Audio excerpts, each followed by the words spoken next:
Inna ad-dina 'inda Allahil Islam. Bismillahirrahmanirrahim. Assalamualaikum warahmatullahi wabarakatuh.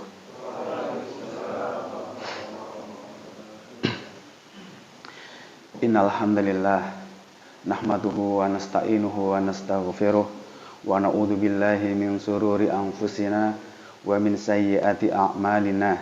May yahdihillahu fala mudhillalah wa may yudlil fala hadiyalah.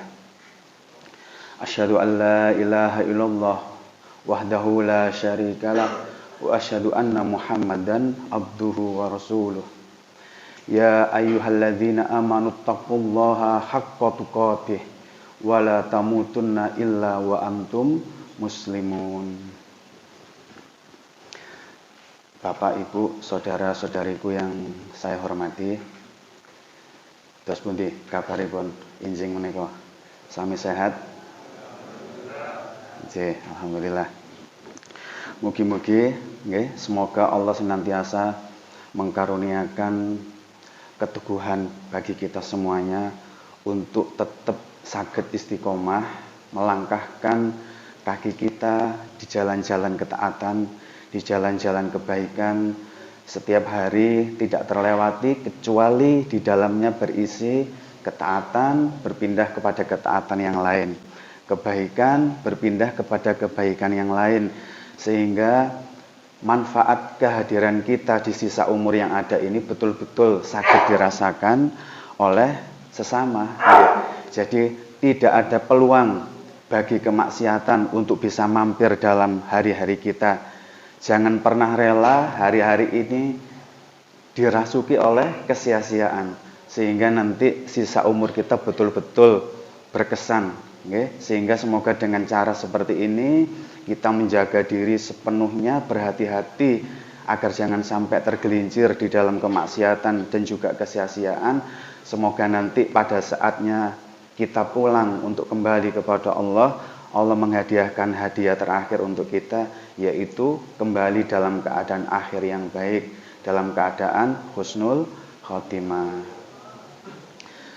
Nah, Bapak, Ibu, saudara-saudariku yang saya hormati, pagi ini kita diberikan PR nih sama panitia untuk membahas sebuah judul, sebuah tema yang berat, yang abot kalau nanti sekiranya dari obrolan ini tidak berbuah apapun dalam diri kita, terutama yang ngomong seperti ini, karena kalau pertemuan-pertemuan yang sebelumnya yang kita bahas ini tentang anak-anak kita, bagaimana anak-anak kita yang punya kenakalan-kenakalan tertentu, terus bagaimana cara kita melakukan pendekatan sehingga anak-anak kita bisa berubah dengan baik. Nah, di pertemuan ini kita akan membahas tentang kita, yakni Bapak, Ibu, saya sendiri sebagai orang tua. Napa judulnya, Pak? Masih ingat mboten? Hari ini apa judulnya? Nah, kata panitia, yuk kita menjadi orang tua yang soleh terlebih dahulu sebelum kita berharap supaya Allah memberikan kepada kita semuanya anak-anak yang soleh. Sehingga perhatian penekanan kita pada obrolan pagi ini adalah tentang kita sebagai seorang orang tua. Nah, Bapak Ibu sekalian, sebelum kita mulai, saya punya satu tes psikologi yang sederhana. Monggo nanti dijawab, tapi dijawabnya dalam hati saja, jangan sampai saya tahu, nanti ketahuan nanti panjenengan sinten. Dijawab dalam hati, tapi secara jujur. Nanti tujuannya setelah kita mengetahui jawaban kita secara jujur, kita bisa ngerti, oh iya nanti kalau saya kepingin menjadi orang tua yang soleh, strategi apa nih yang bisa saya lakukan agar bisa sampai di titik itu. Ini tujuan dari tes ini, untuk mengetahui kita ini siapa sih, tipe orang yang seperti apa. Jadi pertanyaan ini kalau nanti dijawab dengan jujur, tujuannya adalah untuk mengetahui kita itu tipe orang yang seperti apa ketika menghadapi sebuah pilihan hidup. Ketika kita diberikan pilihan hidup, pendekatan yang kita lakukan, cara yang kita lakukan itu nanti tercermin dari jawaban ini. Nggih. Nah, pertanyaannya sangat sederhana, coba panjenengan perhatikan, diangen-angen kebiasaan jenengan nanti seperti apa. Ketika panjenengan pertama kali mundut buku atau mundut majalah, nggih, apapun itu yang penting bacaan di dalamnya, katakanlah majalah. Nah, kebiasaan Bapak Ibu untuk membuka majalah baru ini tadi, yang pertama kali dibaca bagian mana dari majalah itu? Ya, saya ulangi, ketika panjenengan pertama kali mundut majalah baru, bagian mana dari majalah itu yang jenengan baca pertama kali? Ada 3 pilihan, Pak. Yang pertama, panjenengan termasuk tipe yang langsung membacanya dari awal, runtut banget. Mulai daftar isi, kata pengantarnya dibaca, terus kemudian judul pertama, judul kedua sampai habis. Ini jawaban pertama. Jawaban yang kedua, panjenengan termasuk tipe yang kalau punya majalah baru itu pertama dibuka daftar isinya dulu, terus dilihat mana yang menarik bagi panjenengan tema untuk dibaca. Nah, oh ini bab 5 yang menarik nih. Nah, langsung jenengan buka halaman yang tertera bab 5 itu tadi, baru dibaca, dinikmati, dipahami. Atau panjenengan termasuk yang ketiga, begitu mendapatkan majalah baru, bukanya acak, Pak. Bukanya acak, langsung aja dibuka, entah yang depan, entah yang tengah, ataupun yang belakang. Ketika dibuka acak, nah dilihat halaman sisi kanan, halaman sisi kiri. Oh, itu kok bagus, ada cara membuat rendang. Nah, langsung dibaca begitu. Nah, bukanya acak, langsung dinikmatin mana bagian 2 halaman itu yang paling menarik. Pun, diangen-angen sebentar, panjenengan termasuk tipe yang pertama, baca runtut dari awal hingga akhir. Yang kedua, dibuka daftar isi, dipilih bab yang paling menarik, itu dulu yang dibaca, tidak harus yang paling depan. Atau yang ketiga, dibuka acak begitu aja, nanti dicermati sebentar, itu kok ada bab bagus ya, dibaca di situ. Pun, saya kasih waktu 30 detik untuk membayangkan, umpama jenengan mundut majalah baru, jenengan termasuk tipe yang bagaimana untuk pertama kali membacanya.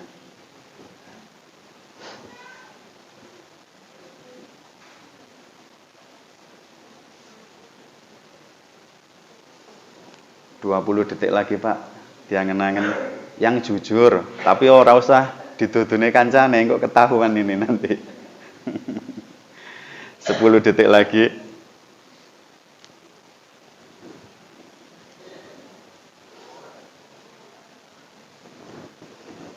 Pun waktunya habis.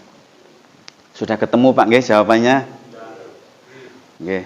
Kelompok B sampun kepanggih jawabannya. Ini kayak kelompok capir aja Pak ya.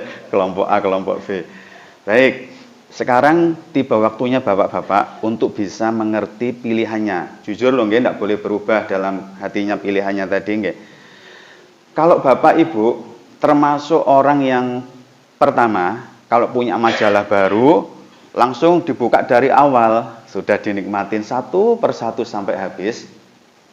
Ini termasuk, jenengan termasuk tipe orang yang kalau dihadapkan pada sebuah pilihan hidup, itu nggak nyaman, nggak pas, nggak srek atine nek mboten dipelajari secara detail. Dipelajari secara detail. Misalnya, iya ya, saya kepingin sekali berubah di sisa umur hidup ini, saya kepingin betul-betul menjadi orang tua yang soleh.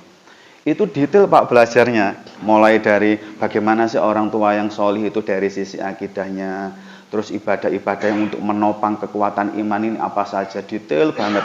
Ya sholat wajibnya dipelajari kembali, duhanya, tahajudnya detail, seneng seperti itu. Oh, muamalah sama anak-anak biar anak-anak itu tumbuh dengan kepercayaan diri yang baik seperti apa. Itu detail, seneng dia belajar, detail banget.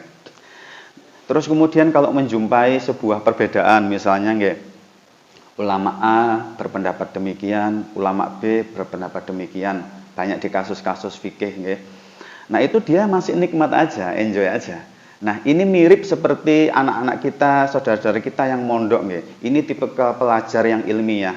Memang suka belajar meskipun kita tidak harus menghafalkan, tapi dia senang banget kalau memahami sesuatu itu detail banget. Nah, ini tipe yang pertama. Kalau jenengan bacanya majalah itu termasuk yang dari awal sampai akhir dinikmati satu persatu ini. Terus yang kedua, kalau panjenengan termasuk tipe yang buka daftar isi, terus dicermati tema yang paling menarik apa, baru dibaca yang itu. Nah, ini jenengan termasuk tipe yang kalau dihadapkan pada sebuah pilihan, prioritasnya mesti jatuh pada apa yang paling aku suka. Apa yang paling aku suka. Dan panjenengan termasuk tipe yang suka menghindari sebuah masalah. Nggak suka yang ruwet-ruwet, nggak suka masalah-masalah yang aneh-aneh gitu.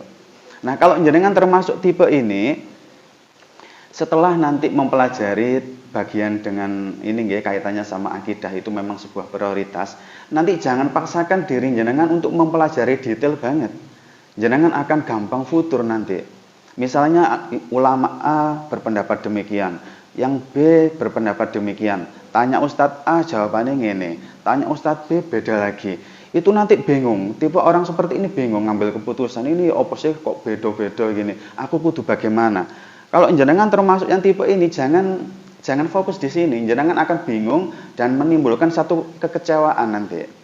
Udah pilih yang ini. Saya belajar dari Ustadz ini dulu. Nanti ketika kematangan fikihnya sudah mantap, baru mempelajari lebih detail. Nah, sehingga jenengan nggak ada sesuatu yang bikin hatinya jengah, bikin hatinya itu berat dengan perbedaan-perbedaan itu. Karena jenengan nggak suka masalah soalnya tipenya. Dimulai dari yang suka-suka dulu. Nah, yang ketiga, kalau jenengan termasuk tipe yang kalau buka majalah itu nggak punya rencana gitu, nggak punya prioritas, pokoknya dibuka, nanti dibaca yang pas ketepaan acak dibuka itu tadi. Nah, ini jenengan coba untuk mulai berbenah, Pak. Ini panjenengan ini selalu merasa beruntung. Perasaan jenengan piyambak itu selalu merasa beruntung. Wah, tadi saya pas ngaji di Langgar Kidul, ada tema ini rek seneng. Ya, hanya itu merasa beruntung dapat info seperti itu. Tapi orang di sekitar jenengan, istri jenengan, anak-anak, teman-teman, melihat jenengan itu asal-asalan, sakarepe dhewe, nggak punya prioritas dalam hidup, sakarepe dhewe. Jadi nggak ada, oh sisa hidup saya ini yang celah terbesarnya adalah di bagian ini. Berarti saya harus berbenah di titik ini nih. Nah, sehingga ditata. Berarti saya nanti kalau hadir ke majelis taklim, yang prioritas kalau bahas tentang akidah, karena saya punya celah di situ. Kalau ini membahas tentang akhlak, ternyata menurut keluarga saya itu masih kasar, kurang lembut terhadap keluarga. Jadi coba prioritas itu, buku-buku yang dibaca pun demikian. Nah, orang seperti ini hati-hati nggih, nanti hidupnya tidak pernah bahagia, Pak. Rumangsane ada di majelis taklim bertahun-tahun, tapi karena nggak punya prioritas, nggak punya program apa yang harus dibenahi dalam dirinya, nanti nggak sampai-sampai nanti muter aja. Kadang di Langgar Kidul, kadang di Langgar Lor, kadang di Langgar Wetan. Muter aja tapi nggak pernah berbuah, nggih puancet mawon sudah. Nah, coba diangen-angen, jenengan tadi milih jawaban yang bagaimana. Nah, nanti ini digunakan sepulang dari sini untuk menata. Oh, saya tadi mulai bertekad nih, ingin jadi orang tua, ingin jadi bapak yang solih sebelum nanti saya menuntut atau berharap anak-anak saya solih. Apa yang perlu saya pelajari dulu, bagaimana metodenya, itu nanti menentukan banget. Okay? Bun, ada yang jawab pilihan ketiga tadi, Pak. Nggak usah angkat tangan, nggih. Ada yang pilih jawaban ketiga tadi. Ada, nggih. Pun hati-hati, pilihan yang pertama, kedua itu bukan perkara yang mana yang lebih baik, mboten, itu hanya pendekatan supaya cocok nanti karakter jenengan dengan cara pembelajarannya.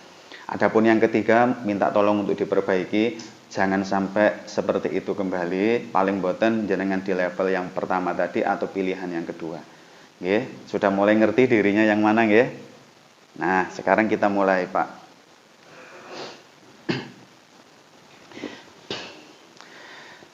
Perjalanan ke sini tadi sampun sempat olahraga, Pak. Nopo gopo kabeh tadi ke sini tadi? Gopoh kabeh nggak sempat olahraga, nggak sempat peregangan otot-ototnya nggih. Nah, ayo sebelum kita belajar perkara-perkara yang penting, rodok direnggangkan badannya, Pak ya. Ayo coba diikutin Pak ya, diikutin kata-kata saya biar nanti pas gitu. Coba diangkat tangannya Pak, biar enak Pak. Nah, nggih. Terus digerakkan tangannya Pak, monggo. Nah, ini nggak sama tubrukan nanti Pak. Ikutin kata-kata saya, kanan dulu Pak, miringkan ke kanan, maksimal. Nah, bagus. Miringkan ke kiri tangannya. Nah, bagus. Pun. Atau enak nggih. Lah sakniki, nah ini pas ini. Coba pegang pundak tetangga jenengan Pak. Nah, pegang. Nah, ayo pegang. Pun, sakniki keluarkan jurus terbaik jenengan, pakai tenaga dalam boleh, dipijit yang pas pundak temannya itu. Nah, yuk. Penak itu, Pak. Nyaman itu yang tadi belum sempat olahraga. Nah, bagus. Nah. Pun. Nah, sekarang ganti tangan satunya pindah ke pundak sebelahnya. Nah, nggih. Ayo. Dipijit yang pas Pak, dipijit yang pas. Sekarang yang berikutnya, biasanya pikirannya biar longgar, belajarnya enak. Ayo dipijit kepalanya sendiri masing-masing. Nah, kepala atas. Nah, dipijit. Yang penak nih mijitnya, biar longgar, aliran darahnya lancar, nggih. Nah, bagus. Sekarang tengkuk belakang Pak, tengkuk belakang. Nah, ini biasanya kaku ini. Tadi bangun tidur belum sempat dipijit gitu nggih. Ayo diikuti kata-kata saya biar kompak. Pijat itu tengkuk belakangnya itu biar enak nggih rasanya. Nah, sekarang ikuti kata-kata saya juga. Ayo pindah. Pegang dahi jenengan. Nah, bagus. Pegang dahi jenengan. Nah, pegang dahi pijit Pak. Dahi biasanya kemarin mikir banyak gitu ya. Nah, pegang dahi Pak. Loh, jenengan apa yang dipegang itu? Kok megang janggut sih Pak?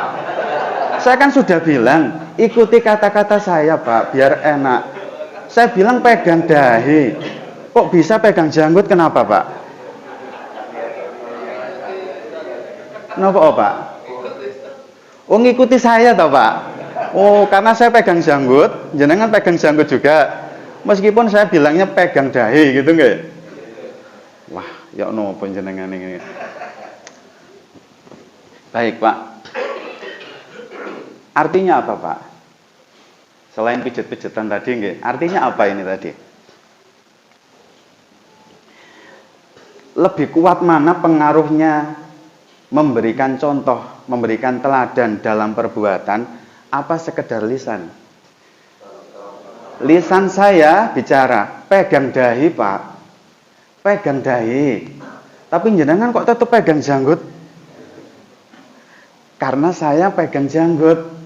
Meskipun saya cerewet pegang dahi, Pak, pegang dahi, tetap jenengan pegang janggut aja gak rumangsa kayak gitu nggih. Nah, artinya apa? Perbuatan kita itu berbicara lebih keras daripada lisan kita. Pun, mulai paham kemana pembicaraan ini arahnya Pak? Kalau yang di rumah biasanya pegel, nggih, cerewet ngomong mawon ke anak-anaknya, nggih. Coba deh mulai di angen-angen. Kira-kira tadi jenengan nyuruh anaknya pegang dahi terus gitu ya, cara wewet. Mas, pegangan dahimu, tapi jenengan nggak rumangsa, jenengan tuh megangin janggut aja gitu ya.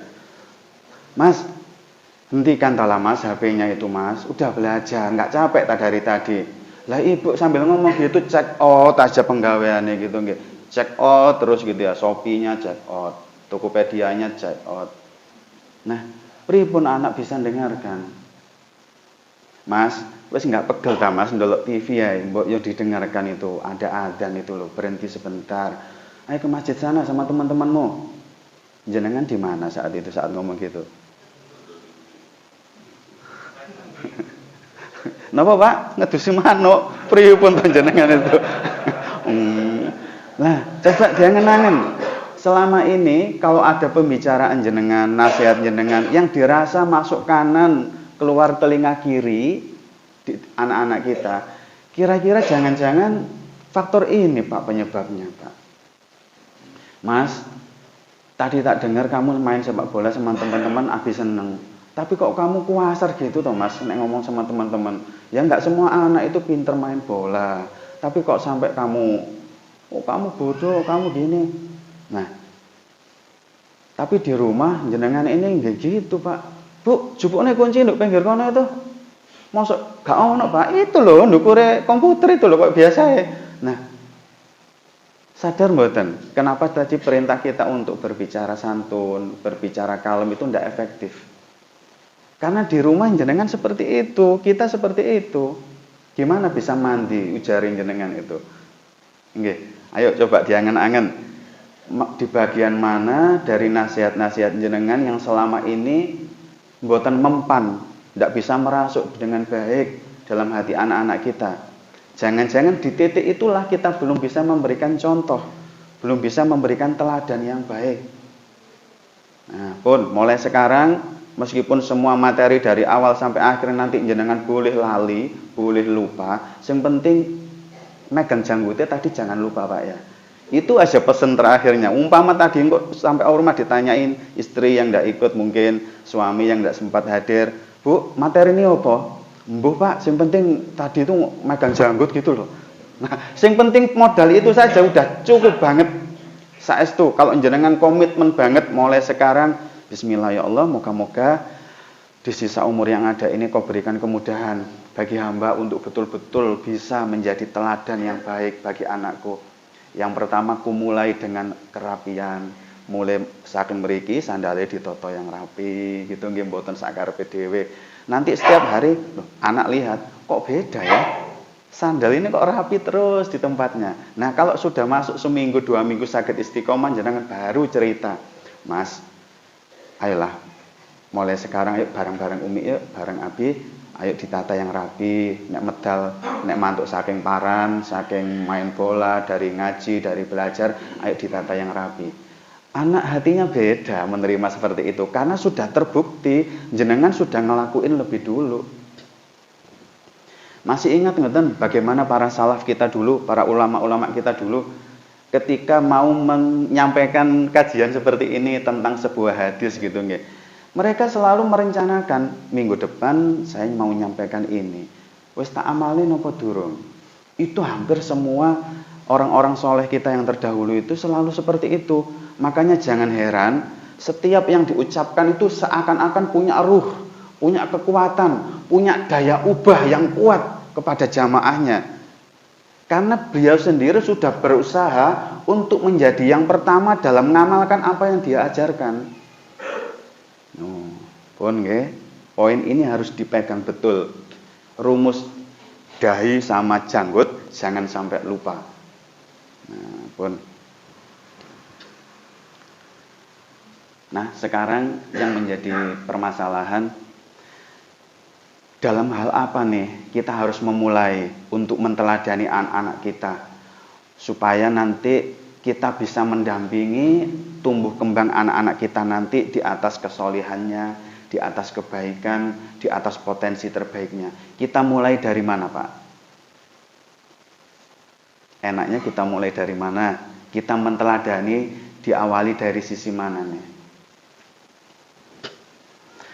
Nah, jenengan eling-eling ya, ini sebuah momen atau episode penggalan episode yang sangat indah. Ini terjadi di era kekhalifahan Umar bin Khattab radhiyallahu an. Penggalan episode ini ada obrolan singkat antara Khalifah Umar bin Khattab radhiyallahu an dengan rencange, dengan sahabatnya, yaitu kalau saya tidak salah ingat Ubay bin Ka'ab radhiyallahu an. Saat itu sahabat Umar ini tanya kepada Ubay bin Ka'ab. Nek bahasanya sekarang gitu ya. Mas bro, piye nek menurutmu takwa itu kayak apa sih?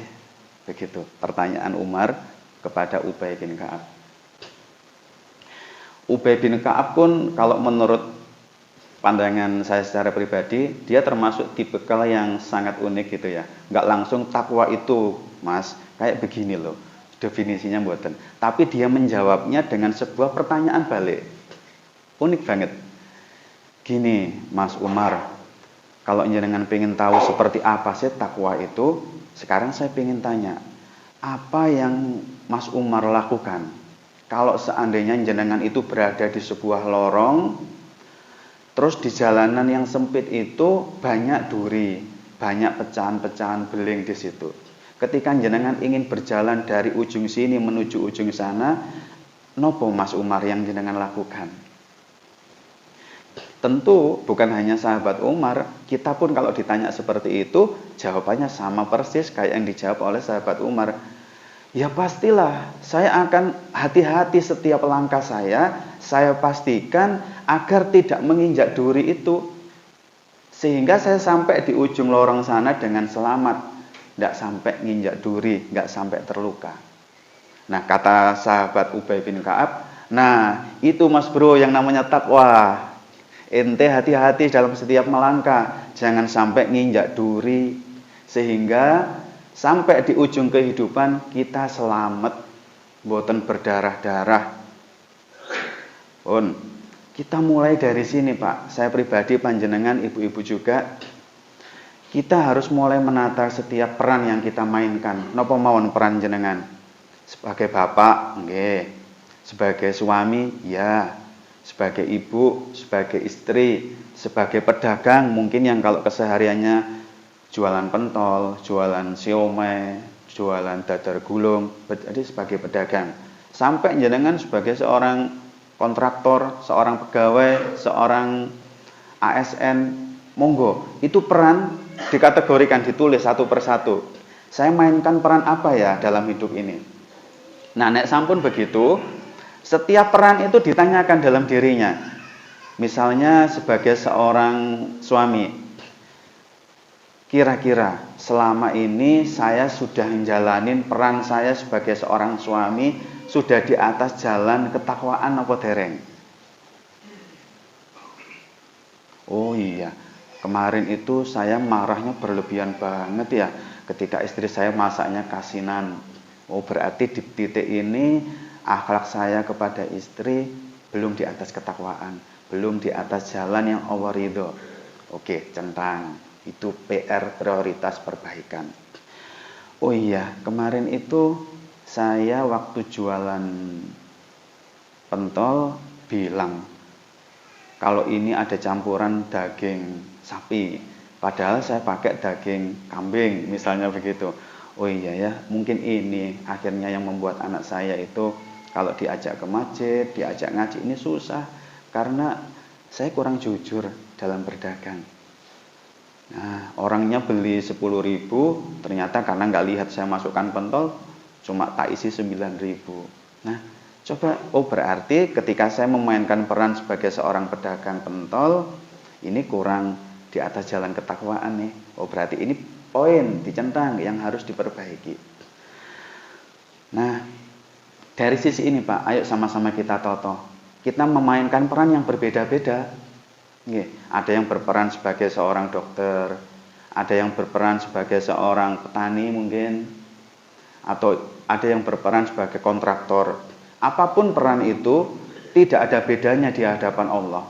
Yang membedakan jenengan, saya, ibu-ibu jalankan peran itu di atas petunjuknya Allah napa mboten. Itu yang membedakan. Nah, jangan jauh-jauh ya. Tadi kita berangkat ke sini aja. Saya sebagai seorang pengendara motor, pengendara mobil, sudah ngejalanin ini di atas petunjuknya Allah napa mboten? Iya, tadi saya lupa ya, keluar rumah nggak baca Bismillahirrahmanirrahim, tawakkaltu 'alallah, la haula wala quwata illa billah. Oh iya, centang. Berarti mulai besok ini perbaikan nih.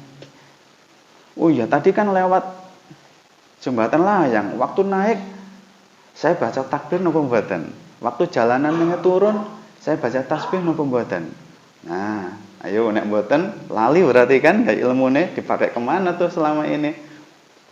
Nah, coba perkara-perkara sepele ditata ulang Pak. Saya sendiri, panjenengan, ibu-ibu semuanya, ayo mulai perkara-perkara sedetail ini sepele, tapi ayo kita toto. Kita sudah ngejalaninya di atas petunjuk Allah napa dereng. Nanti seiring waktu kalau jenengan komitmen memperbaiki, berbenah diri dari hal-hal yang sepele ini, nanti akan ada saatnya jenengan itu tanpa terasa, tapi orang-orang di sekitar jenengan, istri jenengan, anak-anak itu, abiku kok berbeda ya sekarang ya. Setiap ketemu di rumah lebih banyak senyum, meskipun hatinya sik muangkel Pak.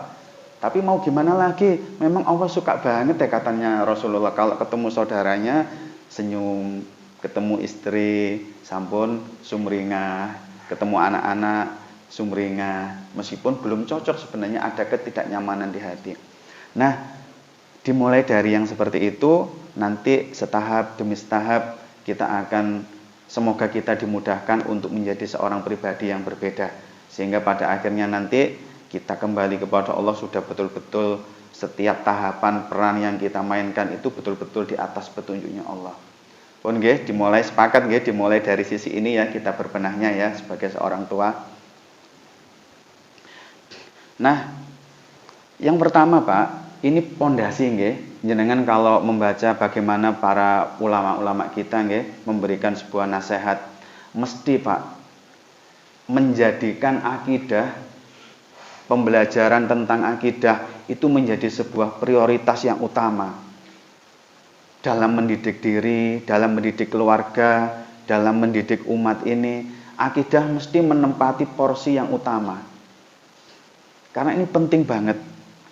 Oke. Sebuah contoh, ini sebuah contoh. Kalau panjenengan nanti mengetahui hikmah di balik semua ini, jenengan akan mulai ngeh, ada kerentek semacam itu, ngeh, mantep, oh iya ya pantas ini sebenarnya masalah ini muncul karena belum betul-betul memahami dan menginstal akidah itu secara kuat di dalam diri ini. Contoh, yang paling utama ketika kita mempelajari akidah, yaitu kita berusaha sebaik mungkin untuk mengenal siapa Allah Azza wa Jalla, siapa Rabbul Alamin yang selama ini kita tuju dengan kebaikan-kebaikan kita. Yang kalau sholat kita hadapkan diri kita kepadanya, yang kalau berdoa kita memohon kepadanya. Tapi sampun kenal betul mboten sinten itu Allah Rabbul Alamin, Robnya semesta alam yang selama ini kita kejar-kejar. Kita kepingin banget dengan sholat kita nanti, berharap suatu saat kita ketemu sama Allah dalam keadaan Allah ridho, sayang, mengampuni kesalahan-kesalahan kita. Sampun kenal betul mboten? Coba jenengan perhatikan nggih. Misal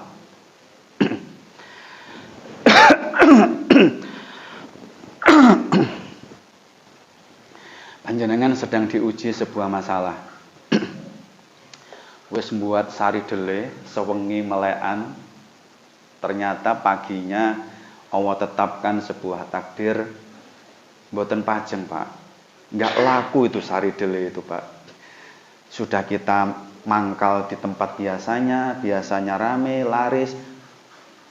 Hari itu lakunya sedikit, tersisa banyak. Dan itu berpotensi untuk rusak kalau tidak laku. Kalau sari dele itu kan agak manja nggih Pak nggih perlakuannya. Salah ngudek, salah panasnya api, tidak tersimpan dengan baik pada suhu tertentu itu pun rusak. Nah, ini tantangan tersendiri bagi kita, saudara-saudara kita yang jualan sari dele. Qadarullah hari itu nggak laku. Sisa banyak. Seringkali kita panik ya, cemas, gopoh. Nanti efeknya uring-uringan kalau sudah sampai rumah. Itu kebanyakan dari kita. Moga-moga panjenengan tidak termasuk. Itu juga bisa terjadi ketika yang panjenengan kerjaannya kontraktor, lagi tender begini, sudah mau goal, ternyata ada teman yang agak nakal, nyerobot. Sehingga yang tender itu akhirnya kena teman jenengan. Nilainya besar. Nah, kejadian-kejadian seperti itu, apapun judulnya, yang penting itu adalah sebuah ujian derita, ujian musibah, kira-kira memberikan efek negatif nopo positif sejauh ini. Mulai sandale ilang teko ngaji ngeten iki nggak ketemu CC, atau malah nggak ketemu dua-duanya, kesandung, pulang rodanya bocor, bannya bocor. Yang semisal itu, kebanyakan dari kita uring-uringan, Pak. Apa maneh ndelok rapote anake isine 30, matematika 40, fisika 50. Nggih. Kimia lebih bagus 52 gitu, Pak nggih. Nah kira-kira nek Bi ini rapotku ketika jenengan buka jeder. Wah ini gimana? Kira-kira respon jenengan pertama gimana Pak? Banyak kecewanya? Nggih tentu itu lumrah nggih. Tapi coba perhatikan. Ketika betul-betul panjenengan ketika belajar mengenal Allah dengan baik, ketika dihadapkan pada keadaan seperti itu, enak-enak pulang dari sini ke susu, mau undang ngambil dagangan, rodanya motor kita bocor, kempes. Pas nggak ada pagi-pagi begini yang masih sudah buka nih tambal bannya, nuntun banyak. Banyak ngedumelnya, cemas, galau, atau banyak zikirnya Pak. Ngedumel itu kebanyakan. Coba sekarang jenengan angen-angen sebentar. Ketika kita menghadapi keadaan seperti itu, karena jenengan sampun terinstal dengan baik. Oh iya ya, Allah itu kan zat yang pengetahuannya sangat-sangat sempurna. Kalau misalnya banku gak bocor, Allah itu paham betul apa yang akan terjadi, efeknya apa nanti hari ini ke depan. Kalau banku bocor, Allah pun tahu apa efeknya. Contoh, ini kisah nyata Pak. Ini ada teman yang membantu mengelola klinik di Probolinggo. Itu bapaknya itu jualan laya, ngerti laya Pak? Koncone uleg-uleg itu loh Pak. Nah, cowek, nggih. Nah, ketika jualan itu mesti Pak modelnya itu di drop sama truk begitu. Jadi ngumpul di tempat tertentu berapa puluh orang teman-teman yang sesama jualan cowek tadi untuk diangkut truk di kota tertentu. Biasanya seminggu di kota Sidoarjo, misalnya seminggu di Surabaya untuk keliling jualan laya cowek uleg-uleg itu. Qadarullah pada hari itu bapaknya teman saya ini pada saat berangkat sakderenge subuh menuju titik jemput di truk itu tadi, itu pada saat lewat galengannya sawah, itu jatuh Pak. Bapak ini dawah, jatuh. Sehingga layanya banyak yang pecah. Orangnya belepotan, layanya banyak yang pecah. Sehingga tidak bisa melanjutkan perjalanan menuju truk yang akan mengangkutnya ke kota tertentu untuk keliling jualan itu. Sehingga bapak ini pulang dengan ngedumel. Ya apa rek wis ekonomine susah, cowek gak iso kulaan maneh, iso pecah kayak gini wis talah ya apa wis gak kurang-kurang aku iki wis salat, wis mau salat tahajud, wis doa, ngedumel mawon, Pak. Pagi menjelang siang teman saya itu cerita sekitar jam 10-an, itu ada kabar bahwasanya truk yang ditumpangi teman-temannya bapak tadi untuk diangkut ke keluar kota itu mengalami kecelakaan, Pak. Truknya itu.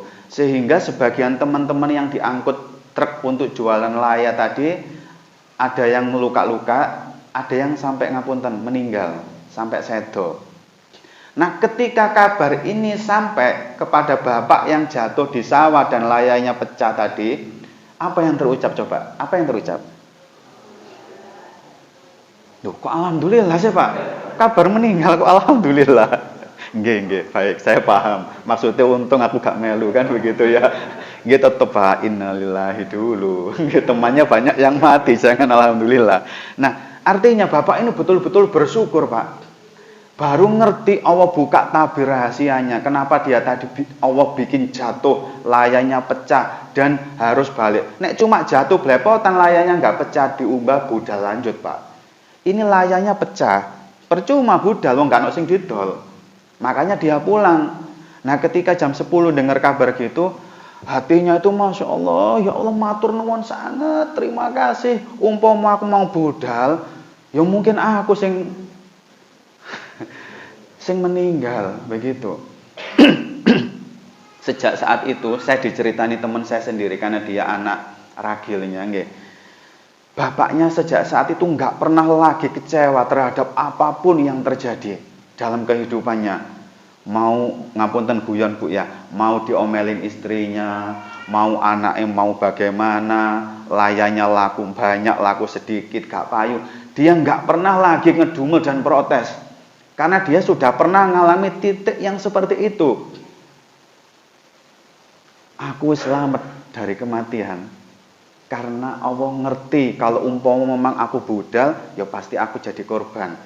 Tapi kalau layakku pecah, Allah pun tahu ada tugas yang belum tak selesaikan untuk dampingi anak-anak supaya lebih solih, untuk didik istri supaya lebih solihah. Nah, dia memanfaatkan kesempatan itu dengan baik. Artinya, kalau kita kenal Allah itu memiliki pengetahuan yang detail banget, jenengan nggak perlu khawatir lagi. Apapun yang Allah skenariokan untuk kita, itu pasti baik. Meskipun saat laya itu jatuh, kita memandang itu keburukan, tapi nanti saat hikmah itu terungkap, jenengan nyesel nanti ngedumel itu, Pak. Nyesel banget, ngapunten sangat ya Allah. Kemarin malam itu saya begini-begini, nggak terima dengan jenengan, marah-marah ke jenengan, sampai mesu-mesu ke jenengan. Ngapunten sangat ya Allah. Sekarang saya sadar, jenengan memang maha sempurna keilmuannya.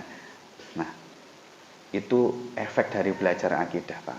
Kalau kenal Allah dengan baik, jenengan menghadapi problematika hidup itu tenang. Yang kedua, jenengan paham, Pak, Allah itu sayang ke jenengan, itu lebih sayang daripada sayangnya jenengan ke anak-anak. Allah itu punya rasa sayang ke jenengan, itu lebih besar ketimbang ibu, ayah kita nyayangi kita dulu waktu kecil. Itu rasa sayangnya Allah tuh besar banget.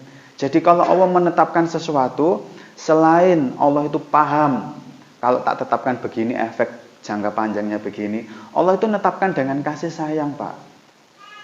Contoh, ada dalam salah satu hadis, Rasulullah itu dawuh ngeten.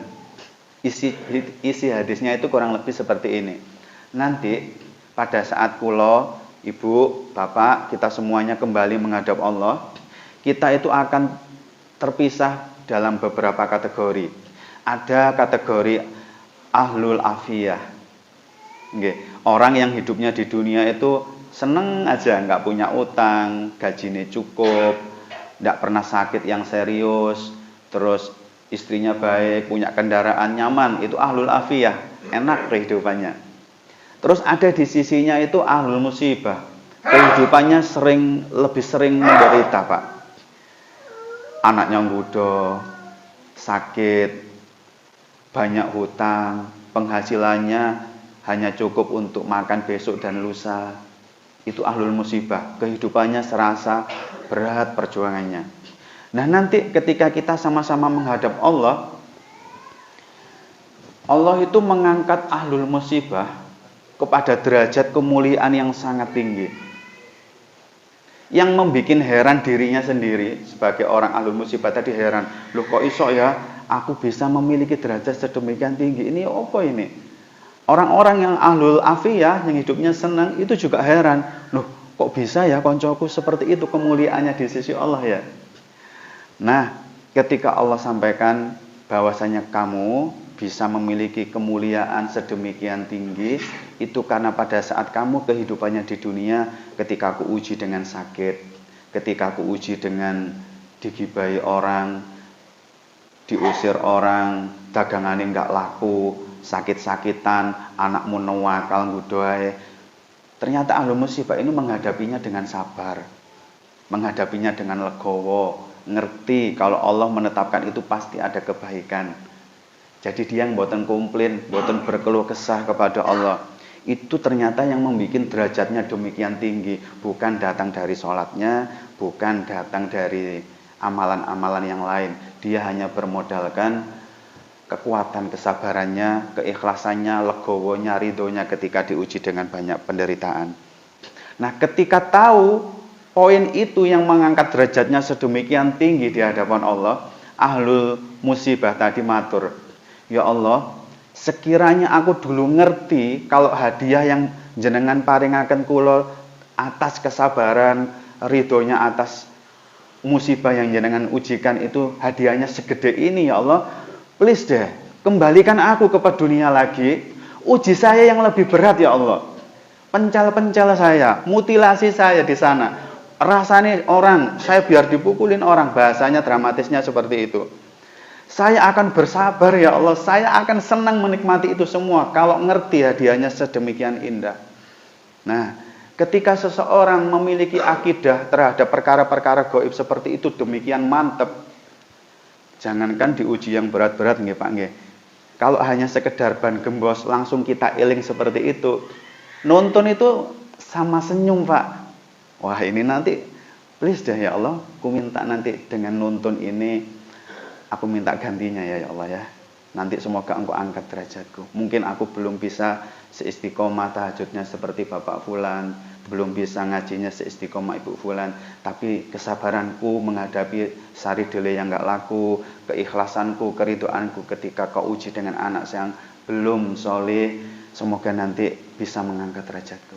Nah tenang, jangan lihat efeknya kalau kita belajar akidah dengan baik, bukan cuma dengarkan tapi diinstal dalam hati kita, itu berdampak luar biasa terhadap kestabilan jiwa kita ketika kita menghadapi sebuah permasalahan.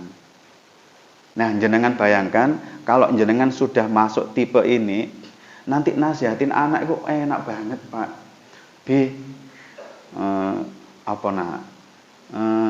Abi nggak marah. Lah apa marah? Iya, Bi, ini tadi aku nerima rapot sisipan, Bi. Oh ya bagus lah, coba nak saya lihat. Tapi Abi jangan marah ya, saya ngetonok burine gitu, Pak. Loh kenapa? Karena ini kisah nyata, Pak. Saya hadapi belum 2 minggu ini gitu nggih. Anaknya SMA. Ketika menunjukkan rapot sisipan, Pak, nilainya wah, nggak monoton, Pak. Nggak monoton, ini bahasa positifnya, Pak ya. Ada 3, ada 4, ada 9, ada 5 juga, Pak. Ada yang 10. Nah, nek jenengan jadi bapake, menerima lembar rapot sisipan itu pun saya tanglet. Ya apa respon jenengan? IPS-e 9, Pak. Matematikanya 3. Ayo. Apa yang jenengan respon ya? Ndelok sing angka 3 napa ndelok angka 9? Pripun? Ana sing jawab, gak tak buka, Pak, tak lempit maneh. Nah, coba Pak perhatikan. Saya mengenal baik ibunya. Saya mengenal baik ibunya. Ketika membuka rapot seperti itu, dia menerapkan metode yang sudah pernah kita sampaikan di ngapunten saya sebut merek nggih, di Al-Um, di Mahat yang kita bina. Kapan-kapan ya Pak ya, kalau panjenengan menerima ujian seperti ini. Niki ujian apa sanes? Ujian. Nah, ketika jenengan menerima rapot anaknya, ada yang 9, ada yang 3, ada yang 5. Coba Pak berpikir agak out the box. Rodok kreatif dikit gitu loh. Jangan ngikutin pemahaman yang sudah-sudah belum tentu benar. Ibu ini berpikir ngeten. Ketika buka ada yang 3, ada yang 9, ada yang 7, ada yang 4. Sini nak, duduk sama ibu. Nggih. Alhamdulillah. Betul-betul Umi bersyukur banget lihat rapotmu hari ini. Loh, Umi enggak marah? Alhamdulillah. Awalnya begitu. Nah, tapi Allah kasih saya kesadaran, nak. Ternyata Allah sayang sama kamu, nak. Loh, kok bisa, Mi? Karena teman-temanmu yang hari ini rapotnya nilainya 9, 10, 9, 10, 9, 10, itu pasti bingung. Nanti kalau mau kuliah, kalau mau lanjut kuliah, milih yang mana jurusannya? Wong kabeh pinter. Bahasa Inggris pinter. Matematika pinter. Agama pinter. Milih sing pundi? Nah, tapi sampai anak, alhamdulillah sejak dini Allah sudah memberikan petunjuk yang jelas. Matematikamu piro nak? 5. Fisikamu 4, Bu. Kimia apa maneh? 3. Sing nilaimu apik apa? IPS, Bu. Sejarah, sosiologi. Nah, berarti Allah sudah kasih petunjuk, sisa umurmu nak, habiskan betul-betul untuk berjuang, untuk menajamkan apa yang sudah Allah kasih keunggulan pada dirimu. IPS-mu ini bagus. Tak lihat kamu prestasi dalam orasi, dalam pidato. Udah, latih itu, potensi yang Allah berikan itu sampai kamu menjadi expert, ahli, hebat di situ. Kalau saya nambahkan kemarin ketemu, Mbak, untuk sesuatu yang paling kamu sukai, jangan pernah rela menjadi nomor 2. Jadilah yang terbaik. Wah, kira-kira nih anak sampean ono nilai 3 nih diomongi gitu. Perasaannya gimana, Pak? Langsung, Pak, didongakne jenengan. Allahumma firli dunubi wali walidayya warhamhuma sampai akhir. Berarti nak, nilaimu yang jelek itu pertanda kamu lemah di situ.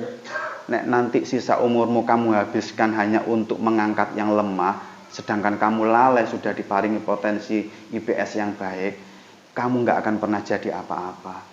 Makanya ibu bersyukur sejak awal Allah sudah paring petunjuk, ke depan sisa umurmu habiskan untuk ini. Untuk yang kamu lemah, emang gue pikirin, bahasanya begitu. Sehingga anak ini sekarang, Pak, ngapunten sangat nggih, itu di sekolahnya itu sangat aktif menjadi kayak organisasi yang ngatasi anak-anak teman-teman yang sering dibully. Nah, dia itu sering jadi curhatan temannya. Nggih, kalau ada yang dibully curhatnya ke dia. BK tinggal enaknya, tinggal setor, si fulan masalahnya begini Bu, nggak mau maju ke depan itu karena sering nggak bisa materinya, nggak percaya diri, sehingga tinggal eksekusi. Sehingga ada lomba orasi, lomba pidato, anak ini yang muncul mewakili sekolahan sampai menang tingkat kabupaten kemarin itu. Nah, kira-kira guru ini mempermasalahkan enggak matematika yang 3, fisika yang 4? No problem. Nah, ayo. Kalau akidah jenengan betul, nilainya anak jelek itu enggak kebetulan, Pak. Allah sudah skenariokan seperti itu. Allah ngerti kalau dikasih nilai bagus semua, anak ini bakalan bingung ini nanti. Nggak jelas mau kuliah kemana, mau pelatihan apa, mau ikut bimbingan apa, nggak jelas jati dirinya. Tapi kalau sudah terpisah mana yang lemah, mana yang kuat, kita bisa fokus untuk menajamkan keahliannya tadi. Nah, coba kalau kita nggak kenal Allah, bahwasanya Allah itu skenarionya nggak pernah keliru, Pak. Ketetapannya nggak pernah keliru dan nggak pernah ngecing jenengan, Pak. Mari sari ini nggak payu, tutuk omah diomelin istri, sore ini nanti karipan, terus besoknya gerges. Itu nggak dicing, Pak, sama Allah, Pak. Mboten dicing jenengan. Nah, coba kenali Allah dengan baik, dengan belajar akidah yang baik, prioritaskan itu. Mboten cuma dengarkan pulang tanpa hasil, tapi direnungkan betul, Pak. Nah, sehingga nanti membuahkan sebuah keterampilan dalam menyikapi masalah. Nggih. Jadi efek dari pembelajaran akidah yang baik itu akan mengontrol perilaku kita. Nah, yang pertama tadi nggih, jenengan berusahalah, saya juga demikian, untuk mengenal Allah dengan baik. Itu yang paling penting dalam pembelajaran agama kita. Setelah itu belajar tentang akhirat. Ending dari semua ini apa? Oh, ada surga, ada neraka. Masih ingat kan kemarin nggih, waktu awal kita ketemu itu, kenapa pada saat kita khilaf gitu nggih, berbuat maksiat kok susah ngerem, padahal sudah ngerti neraka itu kayak gitu. Itu berarti pada saat kita mendengarkan neraka, azab di dalamnya seperti apa, itu hanya pengetahuan. Nggih, banyak yang bisa kalau seperti itu. Belum sampai terinstal dalam hati kita sehingga memberikan kontrol. Coba panjenengan sengajakan untuk menerimanya itu sebagai bentuk bagian dari diri jenengan. Kemarin kan kita sempat diskusi sedikit nggih, bahwa neraka itu pas kita membahas itu nggih, ku anfusakum wa ahlikum naro, itu bahwasanya kita diminta untuk menjaga diri kita itu hati-hati, ojo sampai tergelincir kepada kemaksiatan. Demikian juga keluarga kita, sama-sama belajar di atas ketakwaan sebagaimana obrolan sahabat Umar dan sahabat Ubay bin Ka'ab tadi. Nah, pada saat kita mengerti bahan bakarnya api neraka itu, di neraka nanti adalah api yang panas, bahan bakarnya datang dari manusia dan batu. Di tafsir Ibnu Katsir dikatakan batu di situ itu batu kibrit yang baunya sangat menyengat, tidak enak. Yang kalau dibakar, batu itu punya sifat nggak kayak besi.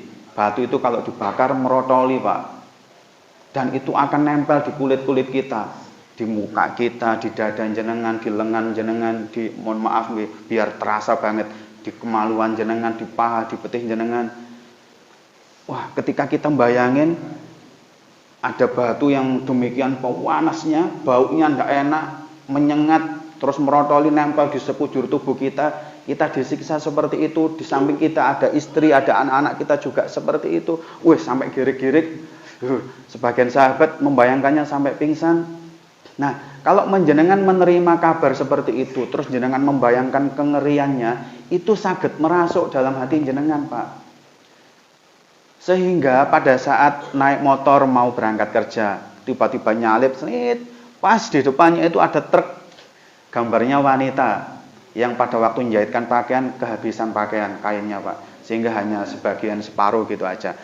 Wah, jenengan awalnya ngebut ke susu, begitu sampai di belakangnya truk, nggak nyalip-nyalip, Pak. Yes. Ini berarti ngajinya mau dorong terinstal, Pak, cuma masuk kanan keluar kiri. Coba begitu mandek di belakangnya truk, lihat begitu, yang terbayang langsung, ya Allah, batu terbakar panas, batu kibrit, baunya ndak enak, semua nempel di tubuh saya. Langsung nyalip lagi, bismillah, ya Allah, saya nyalip lillahi ta'ala karenamu. Wah, jagoan nih hambaku yang satu ini. Sip, nyalip jenengan diganjar pahala, Pak.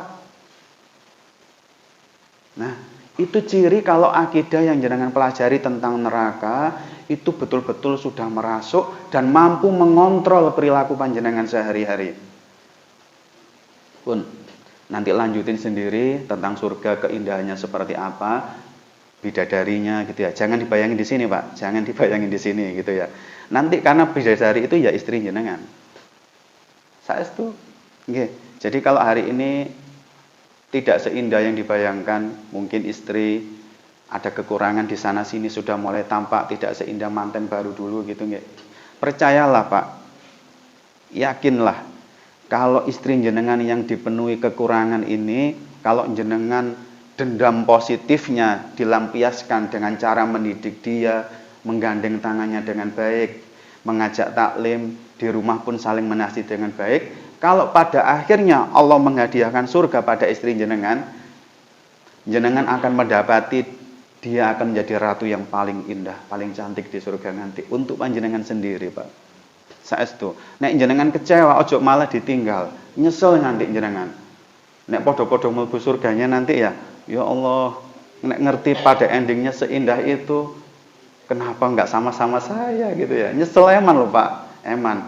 Makanya tidak usah komplain kalau ada kekecewaan terhadap istri, dendam positifnya lebih ditingkatkan rasa sayangnya, fokus kepada apa yang menjadi kelebihannya, ajak dengan hangat, gandeng dengan hangat supaya berubah menjadi lebih baik. Itu nanti hanya sesaat, paling 10 tahun lagi sudah selesai kan, 20 tahun lagi kita sudah di alam barzakh kemungkinan besarnya kan nggih. Nah, saat itulah jenengan sudah tidak akan pernah ketemu istri yang sekarang casing dengan yang sekarang. Nanti kita akan ketemu dia dengan casing barunya, paling indah, paling rupawan. Pun yang sabar ditelateni, beberapa tahun lagi sudah selesai ceritanya. Nanti kita hanya ketemu ending yang baik. Nanti jenengan akan reuni kangen-kangenan dengan nuansa yang indah banget. Wis pelajari dewe surga itu kayak apa, masukkan dalam hati, semangat. Nggih. Sampun Pak Yudan. Oh, belum selesai. Nggih. Nah, ini masih ada beberapa, Pak. Ada 1, 2, 3, 4, 5. Ada 7 poin, mungkin belum cukup nggih waktunya nggih. Ini tak tambahi 1 aja.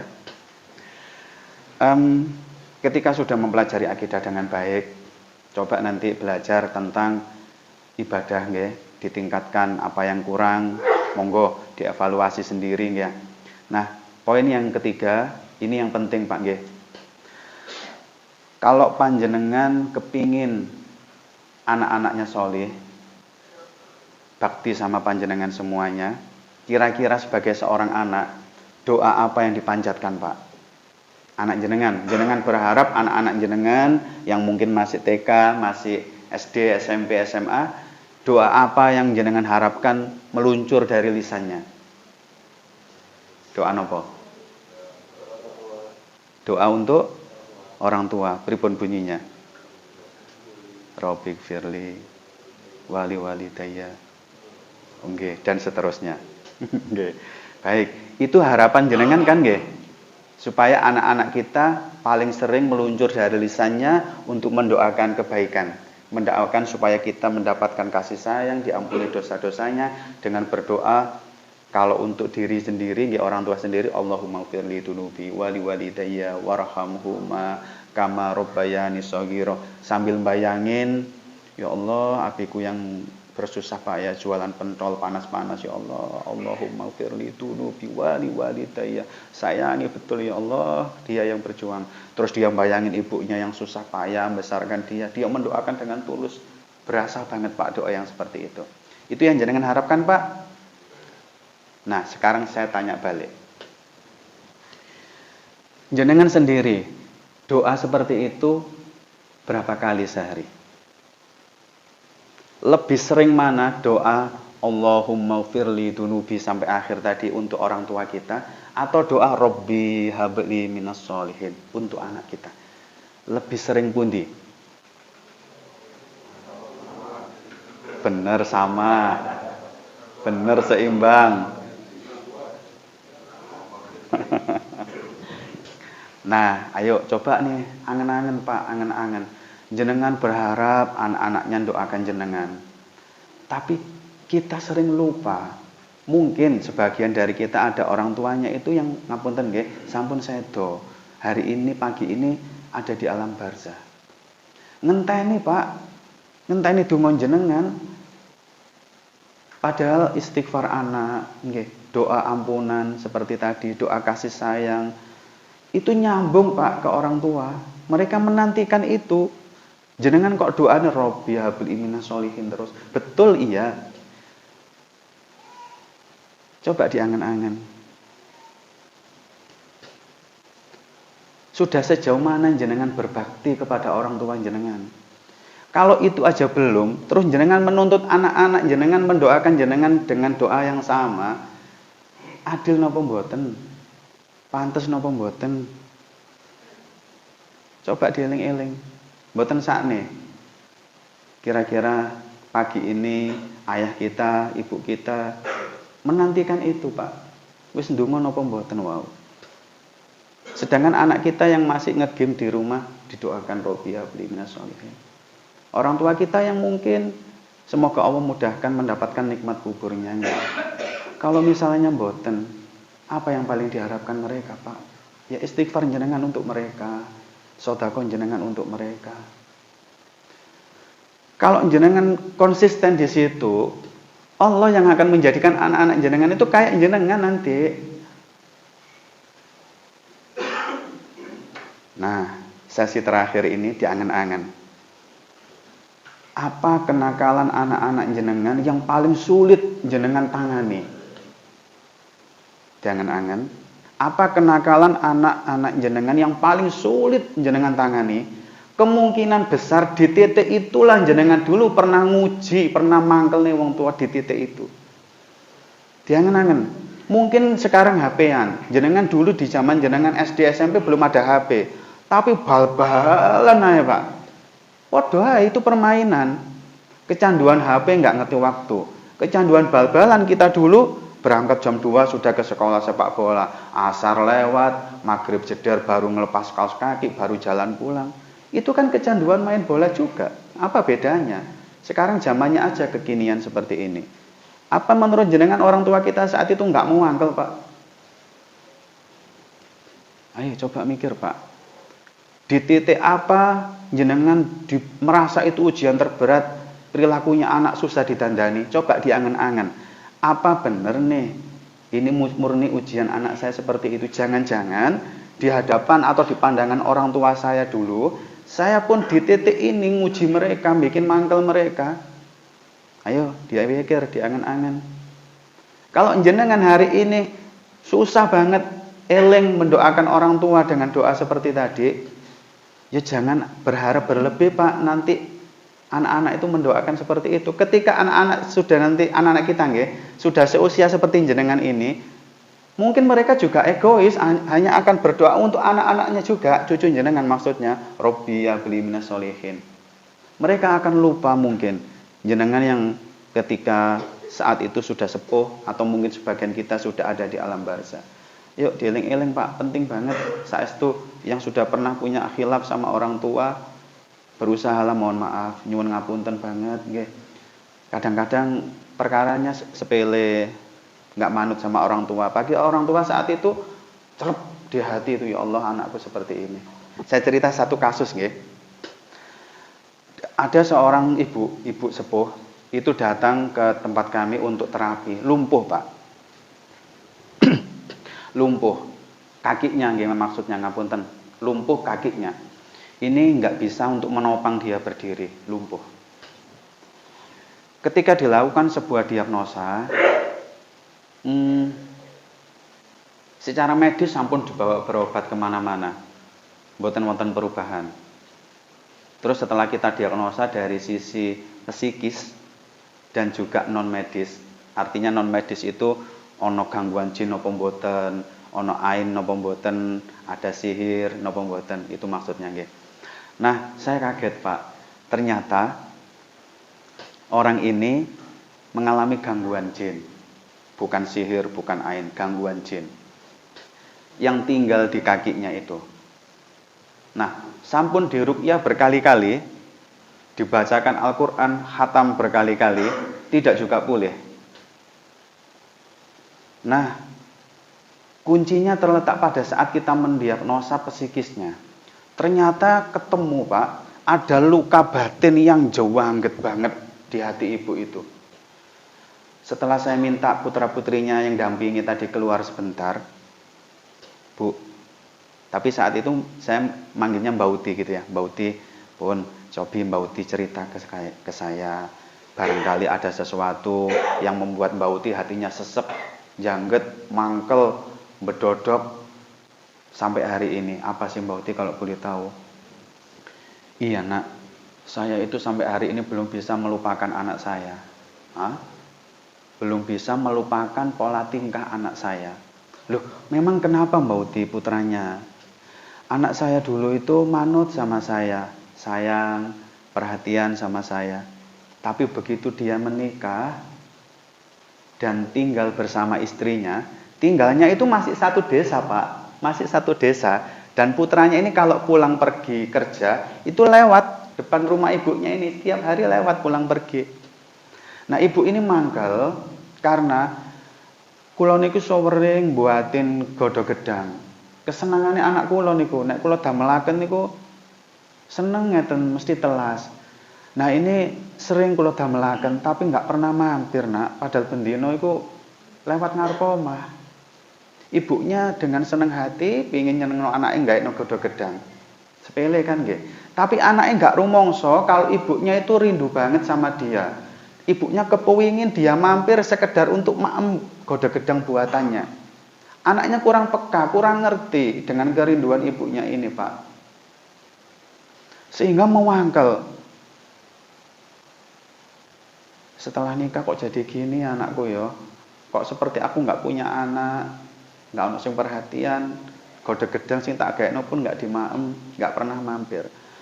Kemangkelan seperti itu, bedodok yang nemen seperti itu bikin lemah otot kakinya. Dan jin tadi masuk lewat celah psikis itu. Dan jenengan tahu, saya terkejut betul-betul Allah, saya ngerti banget saat itu, yakin Allah ternyata betul-betul hebat, luar biasa, maha besar. Ibu itu terapinya, Bu, jenengan mboten sakne ta. Kalau seumpama kehidupan putra-putrinya ini kalau jenengan tetap mboten ridho, mboten legowo, nanti enggak seneng, kerjaannya nanti bermasalah, rumah tangganya runyem, akan diuji dengan anak-anaknya. Terus pundi jenengan seneng, yo enggak kepingin nak kayak gitu. Nah terus pundi kalau mulai malam ini ibu maafkan anaknya, nggih. Ya mungkin karena anaknya punya kesalahan, nggih. Tapi jangan sampai mangkelnya ibu menjadi jalan amarahnya Allah turun ke putra-putri jenengan. Karena ridhonya Allah itu tergantung sama jenengan. Nek jenengan legowo, ridho, tetap sayang, apapun keadaan anak, Allah pun sayang. Nah kalau Allah pun sudah sayang, sudah ridho, Allah bisa menyentuh hatinya dengan hidayah untuk mengembalikan kepada ibu.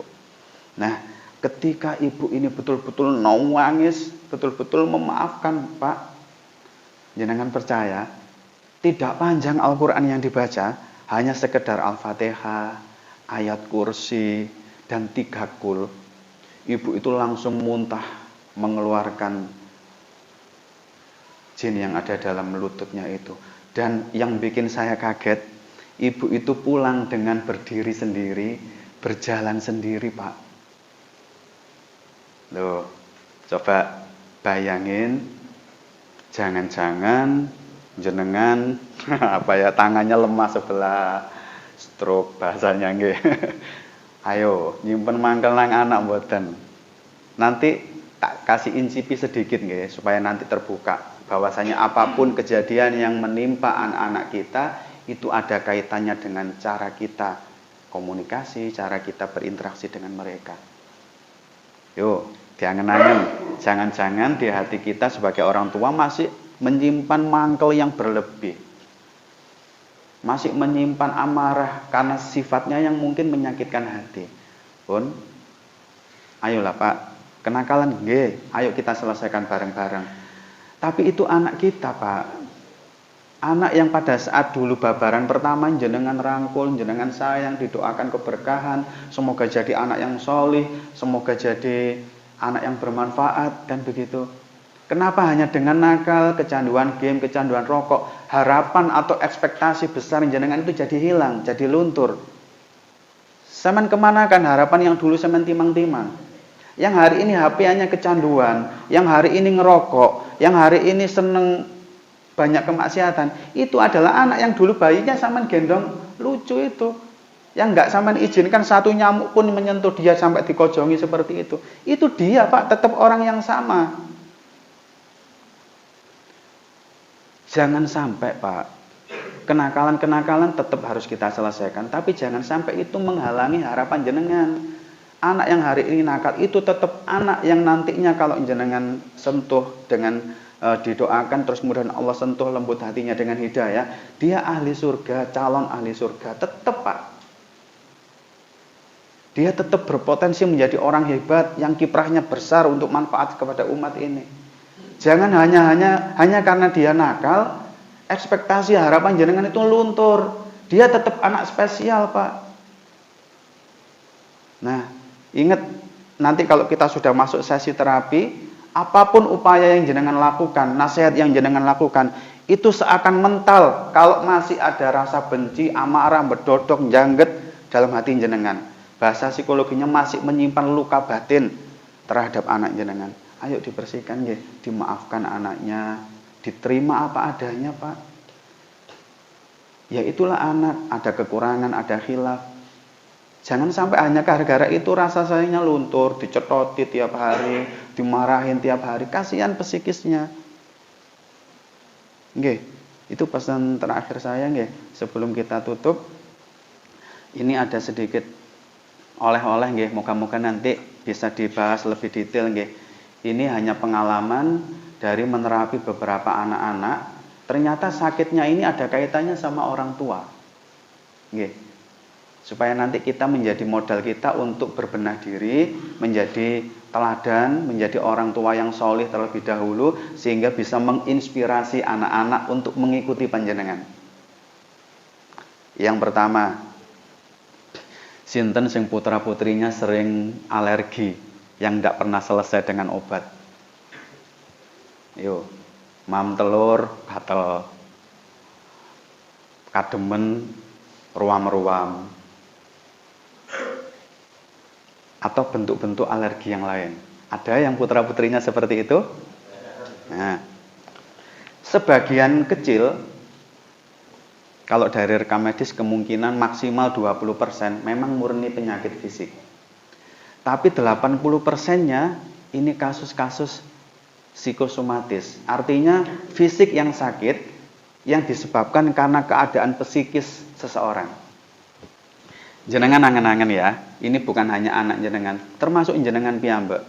Kalau jenengan termasuk yang memiliki masalah dengan alergi, coba diangen-angen. Misalnya hari ini kok nggak ada apa-apa gitu nggih, tangannya kok gatel semua. Sampeyan angen-angen 2 hari sebelum munculnya gatel itu kemungkinan besar panjenengan atau anaknya tadi itu punya perasaan yang kuat, jenengan itu meragukan kemampuan diri sendiri.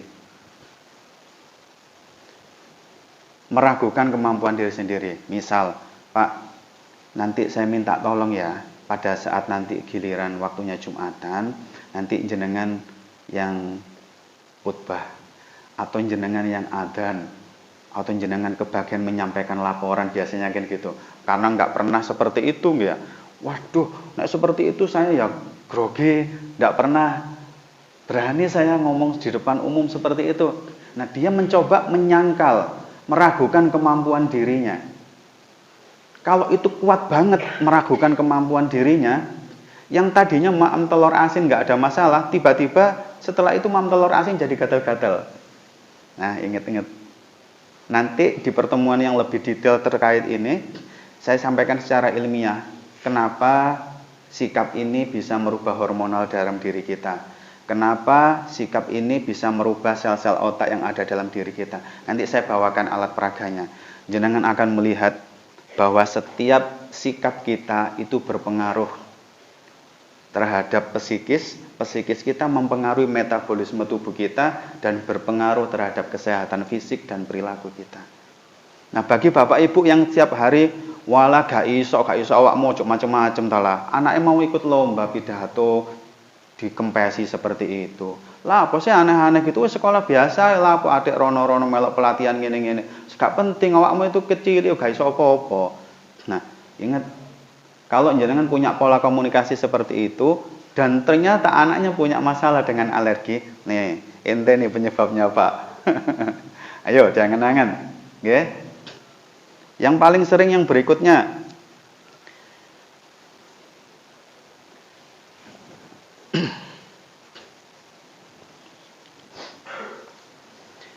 enurisis. Nah, sinten sing pun kenal enurisis? Sakit apa ini? Napa, Pak? Ribon? Ini ngompol, Pak. Enurisis itu bahasanya melanggar kidul untuk anak-anak yang ngompolan. Nggih. Dan itu enggak cuman anak TK, Pak. Nggih. Anak pondokan saya sering nangani, bukan sering, ngapunten, pernah nangani. Anak SMA, tasik ngompolan. Lumayan ada, Pak. Nah, kira-kira datangnya dari mana coba? 20% memang murni fisik, kandung kemihnya bermasalah, terus ada masalah di saluran kencingnya, nggih, diobati selesai cirinya penyakit fisik itu. Tapi ini mboten obat entek wis tuku bolak-balik sampai apoteker apal banget. Ngompol kok gak mari-mari to, Pak, kata gitu. Tuku obat ngene kanggo apa sampeyan iki? Kulaan ta kanggo anake kan ngoten, sampai diapali. Nah, sampeyan eling-eling ya, bapak-bapak nggak boleh tersinggung. Enurisis atau ngompol ini dalam diagnosa psikis kita ternyata sering disebabkan karena ananda ini, anak-anak kita ini takut kepada figur ayahnya, Pak. Takut terhadap figur ayahnya. Biasanya ayahnya itu keras, kasar, susah diajak dialog dengan hangat, dipenggai ya anaknya. Sehingga anaknya itu jepiping dan takut sama ayahnya. Ayo, kalau yang masih punya karakter tipikal seperti itu di dalam rumah tangga, kok cocok anaknya kok ngompolane gak mari-mari, padahal wis diterapi dengan obat, nek badhe bubuk wis pipis dhisik, minumnya kalau malam dikurangi, wis dibangunkan untuk ngelelir supaya pipis, sik ngompol mawon. Nah, ayo dipetani, jenengan jangan-jangan masalahnya ini. Jenengan terlalu keras, kasar, sakarepe dhewe sehingga anak itu punya rasa takut. Nah, ini efeknya anak jadi mengalami enurisis atau ngompolan. Terus dia punya kecemasan yang tinggi, Pak. Cemas. Wong tuane misalnya ibunya sering kalau ngomong, "Sinau sing rajin, nek gak pinter kok awakmu gede dadi apa?" Dibikin kecemasan, masa depan itu seperti sebuah hantu yang menakutkan. Nanti nek kamu nggak begini, ya apa masa depanmu? Nanti nek kamu nggak gelem makan sayur, ya apa masa depanmu? Nek nggak gelem makan buah, ya apa nanti matamu, nak? Nggak diwedeni terus dengan kecemasan-kecemasan, kekhawatiran seperti itu. Nah itu ngompolan anaknya Pak, nek wedine temenan terhadap masa depan nanti cemas banget. Nggih. Terus ada kekecewaan yang dipendam. Mangkel kenjenengan yang sangune kurang gitu, enggak diomong gitu ya. Kecewa, koncone iso tuku ngene, iso tuku ngono. Karena ini saya cerita mboten guyon, Pak. Di sekolah kami ada yang seperti itu. Ustazah kita ada yang tanya, "Mas, kenapa enggak jajan kayak teman-teman?" Sangunya enggak cukup, Ustazah. Coba perhatikan. Sangunya enggak cukup, Ustazah. Hari demi hari dia merasa kecewa. Aku kok gak iso seperti teman-temanku ya, bisa jajan makaroni, bisa beli susu kotak, bisa roti gitu nggih. Akhirnya mikir ke orang tuanya, iya orang tuaku nggak nyangoni aku yang banyak. Anak kan belum ngerti nggih, kondisi orang tua kan belum paham. Tapi yang jelas dia merasa disikapi tidak adil sehingga dia tidak bisa senang kayak teman-temannya. Nah, komunikasinya yang kurang sambung ke anak sehingga anak kurang memahami realita ini, sehingga mangkel kecewa ke anak dan dipendem, Pak. Mboten diutarakan ke jenengan. Hati-hati kalau ada anak yang ngompolan, coba dievaluasi dari 3 parameter ini tadi nggih. Terakhir bocorannya. Nah, kalau ada anak-anak yang gampang jerawatan, Pak.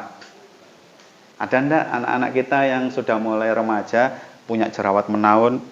Yang kalau berobat ke dokter spesialis kulit itu sekali datang bisa 1 juta, bisa 1,5 juta nggih.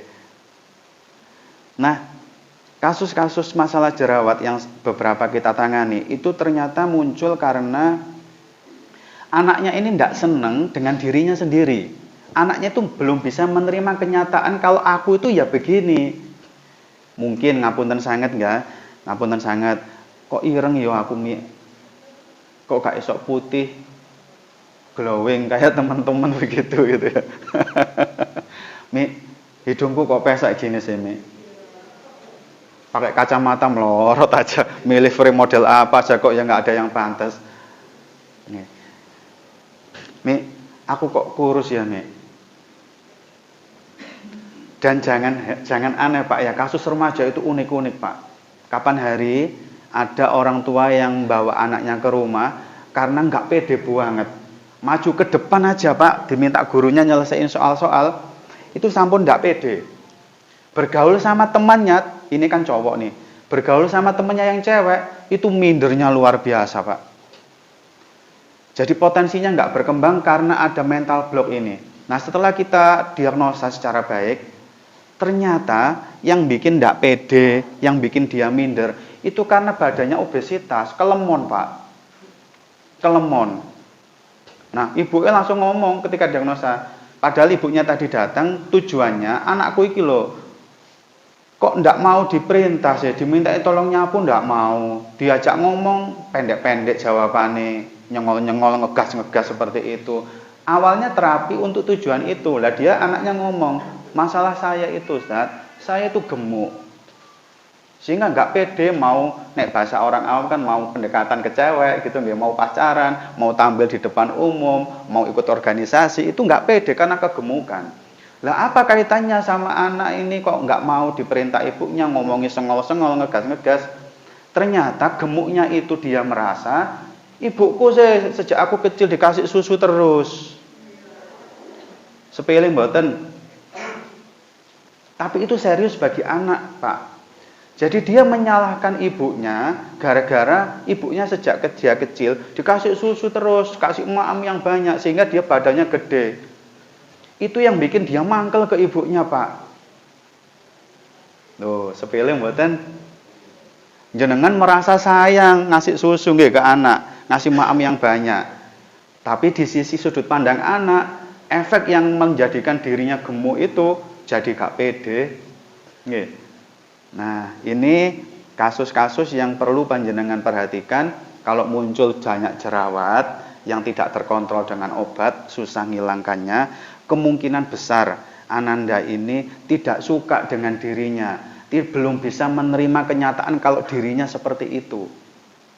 Nah, itu mempengaruhi pola pikirnya, terus mempengaruhi psikisnya, mempengaruhi metabolisme dalam tubuh, sehingga muncul jerawat-jerawat seperti itu. Pun ini bocoran, ternyata apa yang terjadi pada anak-anak kita itu tidak jauh-jauh dengan cara kita didik selama ini, pola asuh kita, cara komunikasi kita, cara kedekatan kita dengan mereka. Pun nggih, untuk sementara bocorannya 3 kasus ini sebenarnya sangat banyak, mulai anak-anak yang sesak, anak-anak yang mengalami kecanduan, terus beragam problematika anak. Ini semuanya nanti kalau dioncei mesti kembali kepada diri kita sebagai orang tua. Pasti ada yang keliru nih di masa sebelum ini, cara komunikasi kita atau yang lainnya. Sampun, demikian yang bisa kita sampaikan dalam pertemuan pagi ini. Moga-moga ada manfaatnya.